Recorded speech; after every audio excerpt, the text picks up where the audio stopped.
దేవుని నామమునకు మహిమ కలుగునుగాక.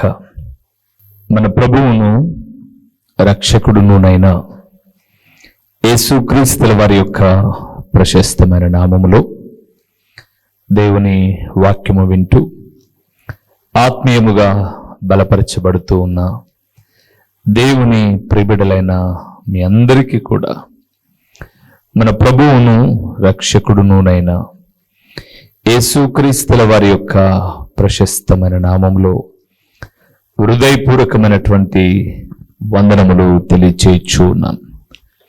ప్రభునందు ప్రియమైన వారలారా, దేవుని మహాకృపను బట్టి దినదినము దేవుని విలువైన సంగతులు మీరు నేను మనము కలిసి ధ్యానము చేయుటకు ప్రభు ఇచ్చిన ఈ గొప్ప సదవకాశమును బట్టి ప్రభువునకు నేనెంతగానో కృతజ్ఞతాస్తుతులు చెల్లిస్తూ ఉన్నాను.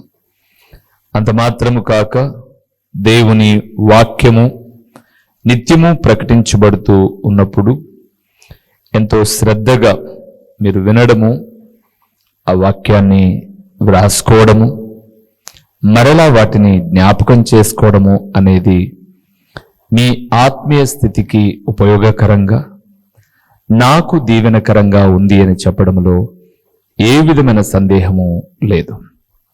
కాబట్టి ఈ దినమున మనము ధ్యానము చేయబోతున్న అంశ భాగము ఏమిటి అనగా, దేవుని నమ్మిన వారు వివేకముగా ఉండుట అనగా ఏమిటి, లేదా వివేకముగా ఉండుట ఎలా? దేవుని నమ్ముకున్నాం, దేవుడు అన్నాడు, చెప్పాడు, వివేకముగా ఉండమనడానికి ఒక మాట. మీరు లోకంలోనికి వెళ్ళిపోతున్నారు కాబట్టి పాముల వలె వివేకులను, పావురముల వలె నిష్కపటులునై ఉండుడి అన్నాడు. దేవునందు ప్రియమైన వారలారా, ఎందుకండి పాముల వివేకము అన్నాడు? ఏం పాముకున్న వివేకం? పాముకున్న వివేకం ఏంటంటే తను త్వరిగతిన తప్పించుకుంటుంది, తప్పించుకోవడానికి దారిని వెతుక్కుంటుంది. సేవకులు శిష్యులతో ఆయన మాట్లాడుతూ, మీరు ఏదైనా ఒక సమస్యను ఎదుర్కొనేటప్పుడు తప్పించుకోండి, యోచన లేకుండా అక్కడే ఉండిపోయి. కొంతమంది ఎవరో గొడవ చేస్తూ ఉంటారు, వీళ్ళు అక్కడ పోయి నిలబడుకుంటారు, వాళ్ళు రాయి వేసింటే వీళ్ళకి తలకాయ పగిలింటుంది. కొట్టుకుంటే వాళ్ళకి దెబ్బలు తగిలిండవు, చూన్నీకి పని వాళ్ళకు దెబ్బలు. ఎందుకేమవసరం? వివేకము లేక. వివేకము లేక యేసుప్రభు అన్నాడు, మీరు పాముల వలె వివేకంగా ఉండండి. అవును, ఈ లోకంలో వివేకం మనకు చాలా అవసరం.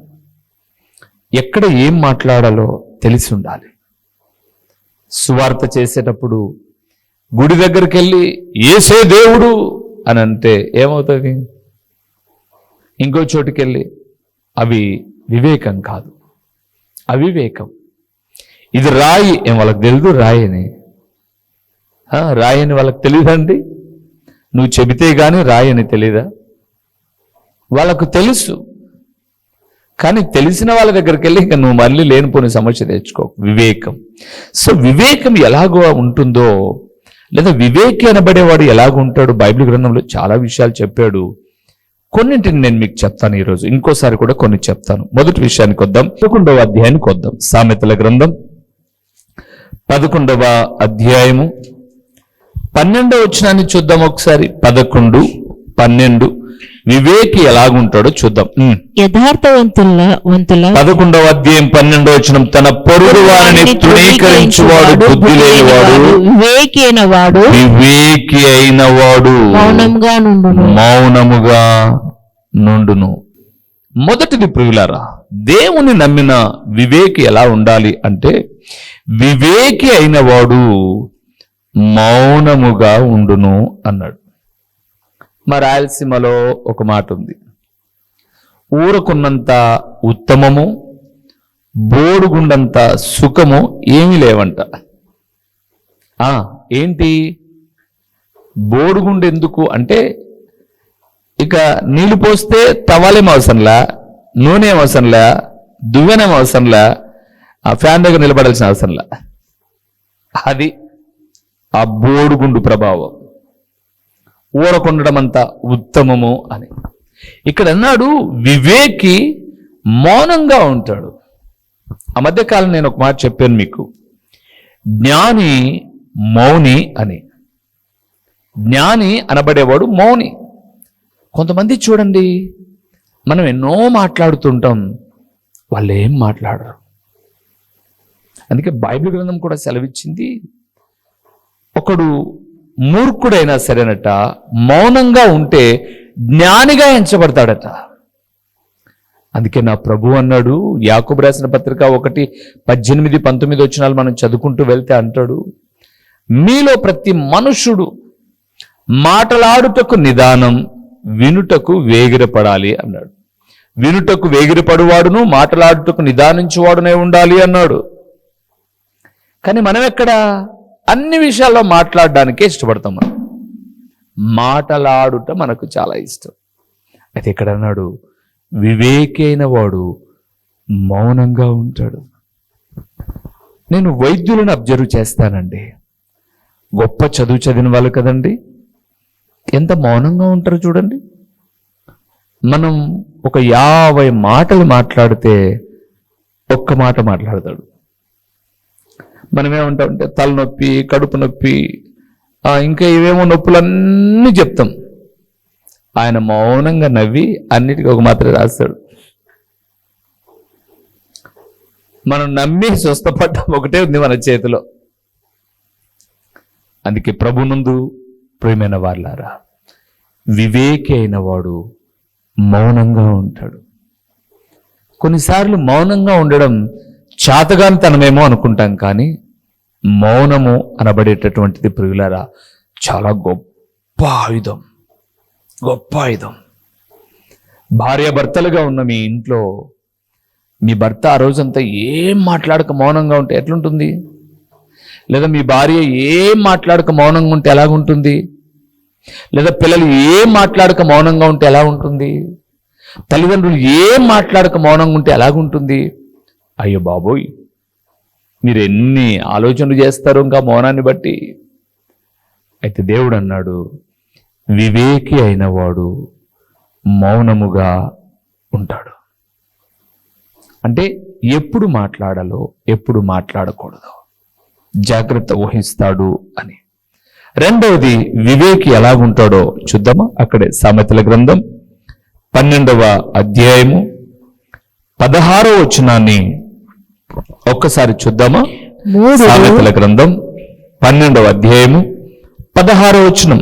మూడు కోపపడున్నది నిమిషములోనే బయలుపడును, వివేకి నిందను వెల్లడిపరచక యూరకుండును అన్నాడు. బా, వివేకి యొక్క మరొక సుగుణం చెప్తున్నాడు, నిందను వెల్లడిపరచడట. ఈరోజు సోషల్ మీడియా వచ్చిన తర్వాత నిజమేంటో అబద్ధమేంటో తెలీదు. ఏదో ఒకటి జరిగితే అది నిజమా అబద్ధమా నిర్ధారించుకోక ముందుగానే వాట్సాప్ గ్రూపులలో రయ్యమని తిరిగేస్తుంటాయి కదండి. ఎంత దారుణం ప్రియులారా. అందుకే నిజమట ఇంట్లో నుంచి బయటికెళ్ళి తలుపు దగ్గర ప్రక్కనున్న చెప్పులు వేసుకునేసరికట అబద్ధం ఊరంతా తిరిగి వచ్చేస్తుందట. ప్రభునందు ప్రియులారా, నిందను వెల్లడిపరచక. ఆ మధ్య మనం, నాకు తెలిసి 2025 లాస్ట్ లోనో లేదా 2026 సంవత్సరం ఫస్ట్ లోనో పూర్తిగా గుర్తులేదు, కానీ ఒక అమ్మాయి బస్సులో వెళ్తుంది. అదే బస్సులో ఒక ఆయన కూడా వెళ్తున్నాడు. ఈ అమ్మాయి వెళ్ళి ఆ వ్యక్తిని దగ్గరగా తాకింది. అతను ఆ బస్సులో, బస్సు అనేది రద్దీగానే ఉంది. ఆ వీడియో ఎవరు షూట్ చేశారు? ఈ అమ్మాయి షూట్ చేసింది. వేరే వాళ్ళు షూట్ చేసి ఈ అమ్మాయికి పంపలా, ఈమెకు పంపలా. ఈ అమ్మాయి షూట్ చేస్తూ తన శరీరంలోని ఏదో ఒక అవయవాన్ని తాకాడు అని, ఒక ఉద్యోగి ఎంత చెడ్డగా బిహేవియర్ చేస్తున్నాడో అని ఈమె రీల్స్ పోస్ట్ చేస్తే అవి గర్రన తిరిగేసి ఆ ఇంటి వరకు కూడా వచ్చాయి. వాస్తవమేదో అవాస్తవమేదో తెలియకోకుండా ఇంటివారు ఫైర్ అయిపోయారు. అతను సూసైడ్ చేసుకొని చచ్చిపోయాడు. వివేకి నిందను వెల్లడి చేయడట, చనిపోయాడు. ప్రభునందు ప్రియులారా, ప్రస్తుత దినాలలో ఈ సోషల్ మీడియా వచ్చిన తర్వాత నిజము కన్నా అబద్ధమే, నిజము కన్నా నిందలే, వ్యర్థమైనవే ఎక్కువ సంచరిస్తూ భార్యాభర్తల మధ్య ఉన్న బంధాన్ని, తల్లిదండ్రులు పిల్లల మధ్య ఉన్న సహవాసాన్ని, సంఘ విశ్వాసికి సేవకునికి మధ్య ఉన్న అన్యోన్యతను, ఆత్మీయతను చెరిపేస్తూ ఉన్నాయి. కానీ దేవుడు మాట్లాడుతూ ఉన్నాడు, వివేకి అనబడేవాడు నిందను వెల్లడిపరచరు. నిందను ఎప్పుడు వెల్లడిపరచరు. వారు చాలా జాగ్రత్తగా ఉంటారు. ఈ వాక్యం వింటున్న మన దృష్టికి ఎన్నో విషయాలు వస్తాయి, ఎన్నో విషయాలు వింటాం. మనం ఒకవేళ నిజమే అనుకుందాం, దాన్ని 10గురికి చెప్పడం వల్ల మనకు ఉపయోగం ఏంటి? ఒక కుటుంబాన్ని బజార్లో నిలబెట్టడం తప్ప. జాగ్రత్త వహిద్దాం, వివేకంగా మసలుకుందాం. వివేకంగా ఉన్న వ్యక్తి మొదట మౌనంగా ఉంటాడు, రెండవది నిందను వెల్లడిపరచడు. నిందను వెల్లడిపరచడు. జాగ్రత్తగా ఆలోచన విధానాన్ని కలిగి ఉంటాడు. ఈరోజు నీవు నేను మన దృష్టికి ఎన్నో వస్తాయండి. నేను నిజమే అని కూడా అంటాను. అలా నిజమనే మేము షేర్ చేసాం. నిజమైతే ఎందుకు షేర్ చేయడం? అది నీకేం ఉపయోగం? నీకు ఏం ఉపయోగం చెప్పోది? ఎవరో చేయనీలే, నీ దృష్టికి రానీలే. నీవు ఎవరో చేసిన తప్పిదాన్ని నువ్వు కూడా చేయొద్దండి. చాలా రీల్స్ మాకు కూడా వస్తాయి, అక్కడిట్లా ఇక్కడిట్లా అక్కడిట్లా అని. ఇంకా మరికొంతమంది అయితే బాగా ఫేమ్ అవుతున్న సేవకుల గురించి ఏదైనా చిన్న ఒకటి జరిగింది అని అంటే వారి మీద అక్కసునంతా వెళ్ళగకి ఎంత చేయాలనో అంత. అప్పటికే జీవితాలు నాశనం అయిపోయి ఉంటాయి. చివరికి తెలిసేది అది నిజము కాదు అని. కానీ నిజము కాకపోతే కట్టుకోగలదా మళ్ళా కుటుంబం? తట్టుకోగలదా సంఘం? నిలబడగలదా పరిచర్య? జాగ్రత్త ప్రియులారా, వివేకి మౌనంగా ఉంటాడు, వివేకి నిందను వెల్లడిపరచడు. మూడో విషయాన్ని కూడా చూద్దామా? 12వ అధ్యాయంలోనే, సామెతల గ్రంథం 12వ అధ్యాయము 23వ వచనాన్ని మనం చూద్దాం. చాలా విషయాలు ఉన్నాయి, నేను ఒక 4-5 విషయాలు మాత్రం చెప్పి సందేశాన్ని ముగిస్తాను. 12వ అధ్యాయము 23వ వచనం. వివేకి అయిన వాడు తన విద్యను దాచిపెట్టును, అవివేక హృదయులు తమ మూఢత్వము వెల్లడి చేదురు. చాలు. మూడవది ప్రియులారా, వివేకి అయిన వాడు విద్యను దాచిపెట్టును, విద్యను దాచిపెట్టును కదండి. ఈరోజు ఎందుకో మరి ఏమో తెలియదు కానీ మన మానవ జీవితంలో మనం చూస్తున్నాం, అలనాడు సేవకులు అపోస్తలులు అని పిలువబడ్డారు, సహోదరులు అని పిలువబడ్డారు, సేవకులు అని పిలువబడ్డారు, ఉపదేశకులు అని పిలువబడ్డారు, బోధకులు అని పిలువబడ్డారు. అవన్నీ మనం చూస్తాం, చాలా వరకు చూస్తాం మనం. అయితే దేవుడు మాట్లాడుతున్న విషయం ఏంటి అని అంటే, ఈరోజు చాలా మంది తమ పేరు కింద ఇన్ని డిగ్రీలో లేదా తమ పేరుకు ముందు పెద్ద హుందాతనాన్నో చాలా ప్రదర్శించుకుంటున్నారు. అది ఇంకా వారి విజ్ఞతకే వదిలేయాలి. కానీ బైబిల్ అయితే చెప్తుంది, వివేకి విద్యను దాచిపెట్టును అని. ఏంటో మరి అలాగ రాసుకోవడం వల్ల ఏం ఉపయోగం ఉందో నాకైతే తెలియదు. లేకపోతే పెద్ద సేవకుడు అనిపించుకోవాలన్నా? ఏమంటున్నారు? 9 ప్రవచన వరములు అన్నీ వెనక్కి ఉన్నాయి, ఇంకెవరికి లేవు. పాపం ఎవరికైనా కావాలంటే ఎట్లా? ఆయన్నే అడగాలి మళ్ళా. నాన్న ఎందుకు లేదా నీకు 1, 2 నాకు ఇవ్వన్నా అని అడగాలి. 9 అంటాడు, 12 అంటాడు, మొన్న ఒక ఆయన 50 ఉన్నాయంటున్నాడు. ఈయనన్నీ ఎతికి పెట్టేశాడు, ఆయన పెట్టుకుంటాడన్ని. పట్టుమని సంఘంలో 10 మంది లేరండి విశ్వాసులు, ఈయన బిషప్ అని పెట్టుకుంటున్నాడు. ఇదే ఆలోచించండి, 10 మంది లేని వ్యక్తులకు ఎందుకండి బిషప్ అంటే? పెద్ద అని అర్థం, ఆ మాటకు అర్థం. నేను గొప్ప గొప్ప బిషప్లు కానీ వాళ్ళ గురించి మాట్లాడటంలో, వాళ్ళకి అధికారం దేవుడు ఇచ్చాడు, అది వేరే విషయం. వాళ్ళ కింద వేల సంఘాలు ఉన్నాయి, వేల మంది విశ్వాసులు ఉన్నాయి, అది వేరే విషయం. మన దగ్గర ఏమి లేరు. ఎందుకు అంటే ఇన్ని చేసామని, పోనీ ఇవన్నీ చదివినట్టయితే పర్లా, కొనుక్కున్నవి ఎందుకండి పెట్టుకోవడం? నేను అందుకే ఎప్పుడో ఒక మాట అంటున్నాను, సర్టిఫికెట్స్ కొనుక్కోమాకండి. సేవకుడు సర్టిఫికెట్స్ కొనుక్కోమాకండి. కొనుక్కున్నదంతా నువ్వు ఏం ప్రకటిస్తావు? ఇప్పుడు నేనున్నానండి, ఎంబీబీఎస్ సర్టిఫికెట్ నేను కొనుక్కున్నాను అనుకుందాం. ఎవరో అమ్మారు, నేను కొనుక్కున్నాను. బ్రదర్ ఓ రూబేన్ గారు ఎంబీబీఎస్ అని పెట్టుకున్నాను. వైద్యం చేయగలనా నేను? సూది వేయడం వచ్చా? బాటలు పెట్టడం వచ్చా? మెడిసిన్ రాయడం వచ్చా? కొనుక్కుంటే ఏం లాభం? అలాగే నువ్వు కొన్నవెందుకు పెట్టుకోవడం? నీకు ఒకవేళ గొప్ప జ్ఞానం ఉన్న దాచిపెట్టు. అంటే సమాజం కూడా ఏమైపోయిందంటే, మీ ముందు ఏం డిగ్రీలు ఉంటాయి చెప్పండి, దైవజనుడు అనే బిరుదు ఎంత గొప్పదండి. సువార్థికుడు, సేవకుడు, ఇంకే పాస్టర్ గారు అన్నారు కదండి, కాపరి అని అర్థం. ఇవి చాలు కదా. ఇంకా దాని కింద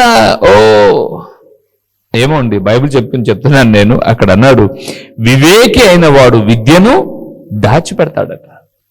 కానీ ఆ పై మాట కూడా మీరు చేస్తే, తర్వాత మీరు ఆ విషయాలను చూస్తే, అవివేక హృదయులు తమ మూఢత్వము వెల్లడి చేదురు అన్నాడు. దేవుని ప్రియబిడలారా, వివేకి అయిన వాడు మౌనంగా ఉంటాడు.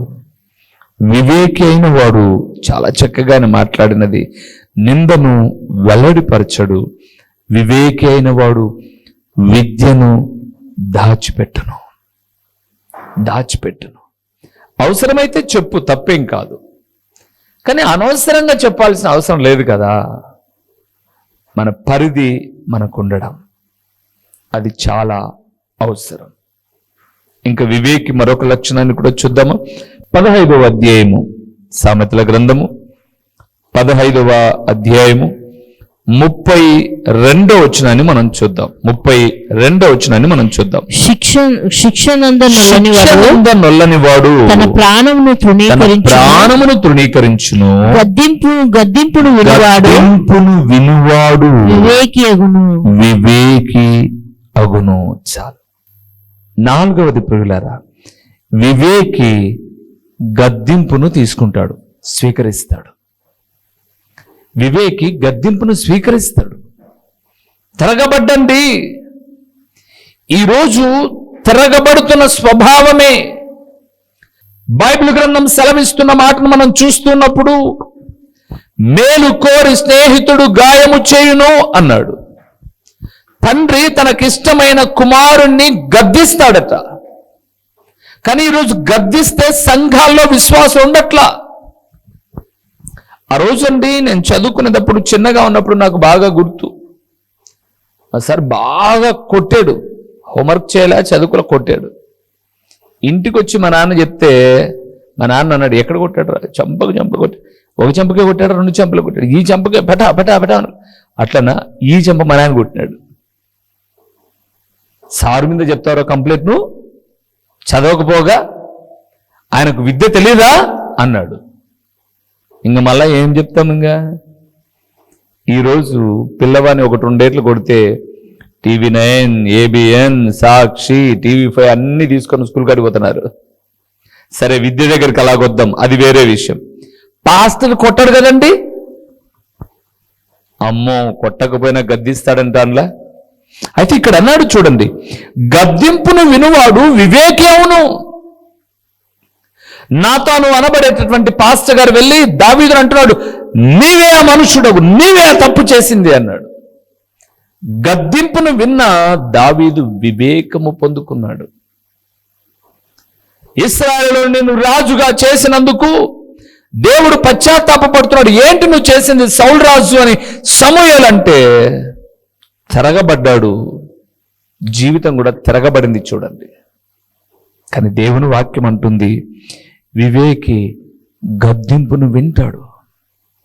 గద్దిస్తే వినట్లా అండి ఈరోజు. అయితే నేను అంటున్నా, నువ్వు వివేకి అయితే గద్దింపును విను, నీ బ్రతుకును బాగు చేసుకో. పిల్లలు కూడా ఈరోజు తల్లిదండ్రులు గద్దించకూడదు. గద్దిస్తే ఇట్స్ గుడ్ పేరెంట్ కాదు వాళ్ళు కదా, వాళ్ళు మంచి తల్లిదండ్రులు కాదు. అంటే వాళ్ళ అమ్మా నాన్నను గద్దించకుండానే వాళ్ళు ఆ స్థాయికి వచ్చారా? నీవు గద్దింపు వద్దు అంటున్నావంటే నువ్వు మూర్ఖుడవు నువ్వు. కానీ నువ్వు స్వీకరించావంటే వివేకముతో నీ బ్రతుకు బాగుంటుంది, నీ తర్వాత సంతతి దీవించబడుతుంది.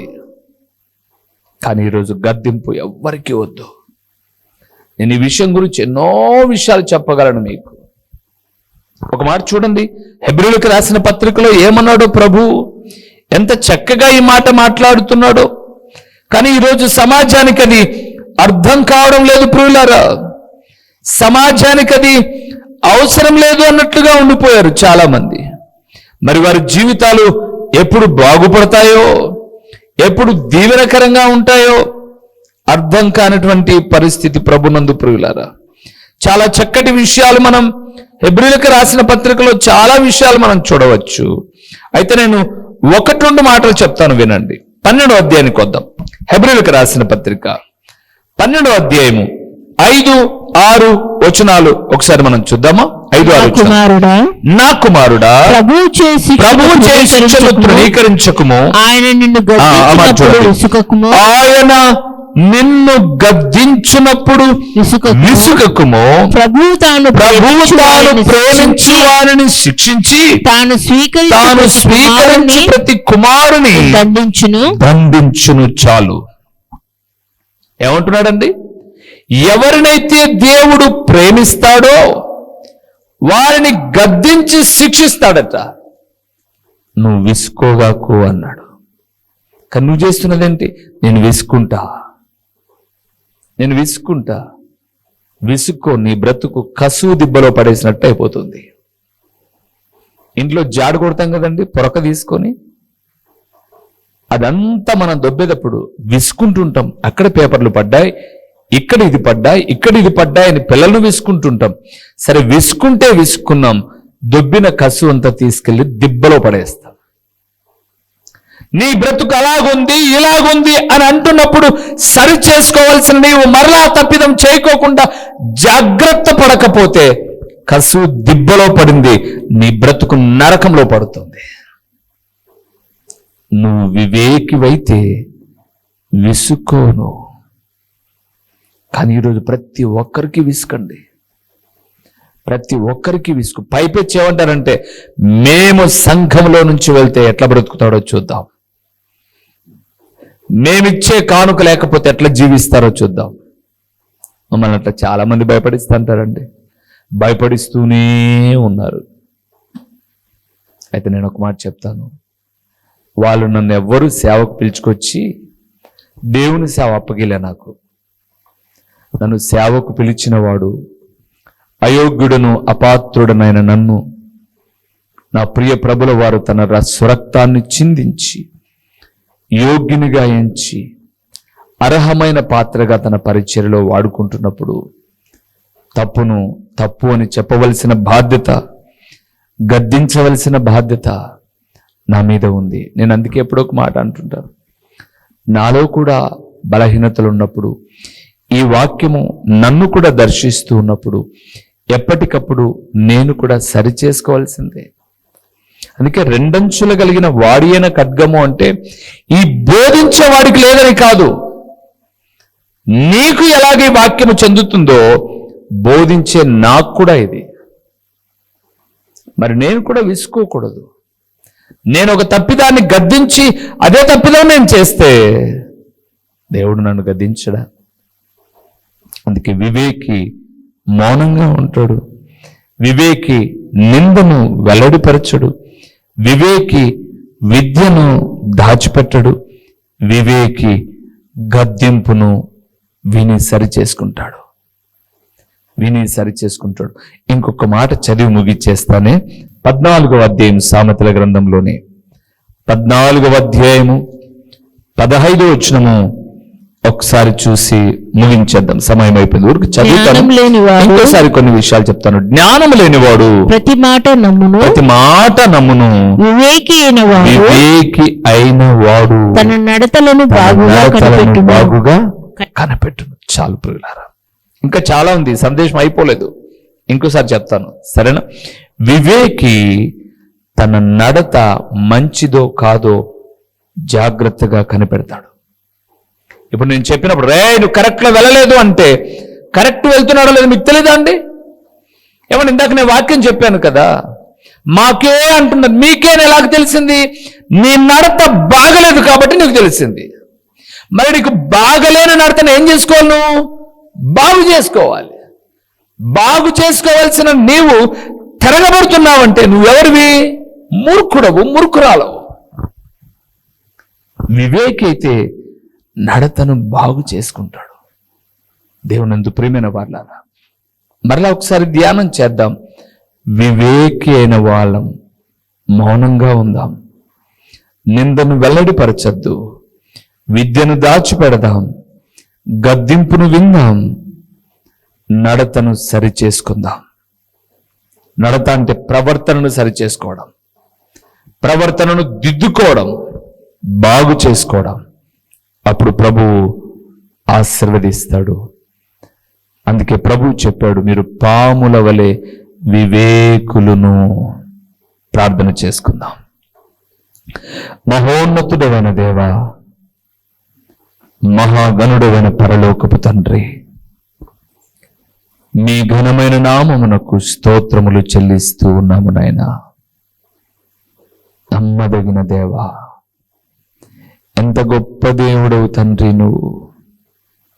నీ బిడలమైన మేము ఈ లోకములో వివేకముతో నడుచుకోవాలని అలనాడు మీ ప్రియ కుమారుడైన యేసుక్రీస్తు సేవకులను పరిచర్య నిమిత్తమై పంపుతూ మాట్లాడారు.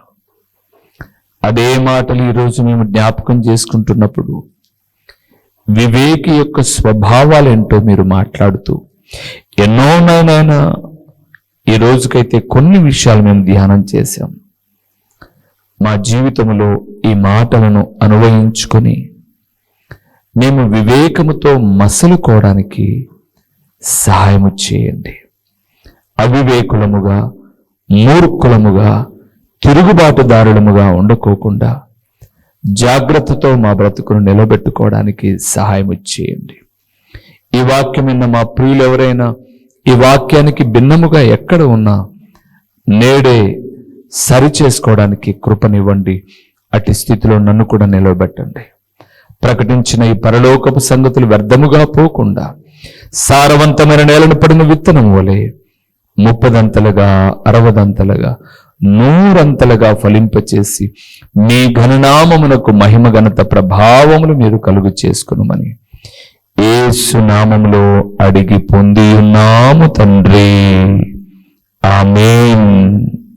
మా చిరునామా దైవజనులు బ్రదర్ ఓ రూబేన్ గారు, క్రీస్తు ప్రార్థనా మందిరం, డోర్ నెంబర్ 1-10-386, నగరిగుట్ట, పులివెందుల, కడప జిల్లా. మీ ప్రార్థనా అవసరాల కొరకై సెల్ నంబర్ 9989067409.